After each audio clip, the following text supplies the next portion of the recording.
د پاکستان موقت صدر اعظم انوار الحق کاکړ د افغانستان لخوا د پاکستان څخه د کرکټ لوبې ګټلو ته غبرګون وښود. انوار الحق کاکړ د ابراهیم ځدران لخوا په پاکستان کې افغان مهاجرو ته د غوره لوبغاړي د جایزې له ورکولو څخه زیات متاثره سوی او د ابراهیم ځدران په وړاندې یې سختې څرګندونې کړي. انوار الحق کاکړ ویلي چې د دې جایزې مستحق هغه پاکستاني ځواکونه دي چې په زور او جبر سره افغان کډوال له پاکستان څخه باسي.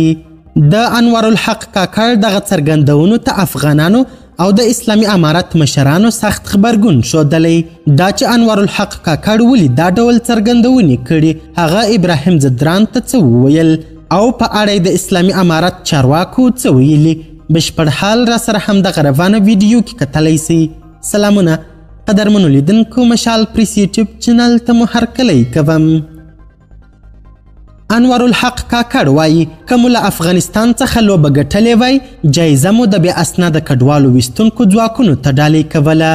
د پاکستان لومړي وزیر انوار الحق کاکړ ویلي که د کرکټ په نړیوال جام کې له افغانستان څخه وروستۍ لوبه د دوی ټیم ګټلې وای، د بریالیتوب جایزه به یې خپلو هغو امنیتي ځواکونو ته ډالۍ کړې وای چې افغان بې اسناده کډوال له پاکستان څخه باسي.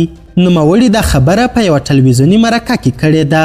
کاکړ د افغان لوبغاړي ابراهیم ځدران لخوا له پاکستانه ایستل کېدونکو افغان کډوالو ته د لوبې د غوره لوبغاړي د جایزې د ډالۍ کولو په غبرګون کې دا خبره کړې ده.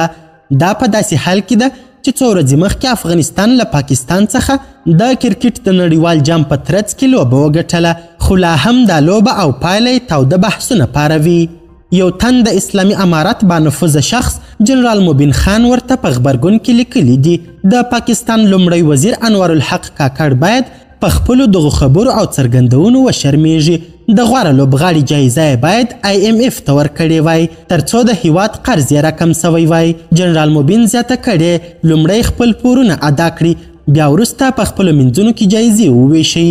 دې ته ورته نورو افغانانو هم د پاکستان د موقت صدر اعظم د څرګندونو ته توند غبرګونونه ښودلي او ابراهیم ځدران یې خپل اتل او نومیالی یاد کړی. قدرمنو لیدونکو، د ویډیو له کتلو مو نړۍ مننه. د لا زیاتو او نورو لحظه پر لحظه خبرې مطالبې لپاره زموږ همدغه مشال پریس یوټیوب چینل سبسکرایب کړئ. په پای کې یادونه کوم چې د مشال پریس اداره یوازې همدغه یوټیوب چینل لري، فیسبوک پاڼې او ټیک ټاک اکاونټونه ټول جعلي دي. تر بیا او بلې ویډیو ښه وخت ښې چارې، د الله په امان.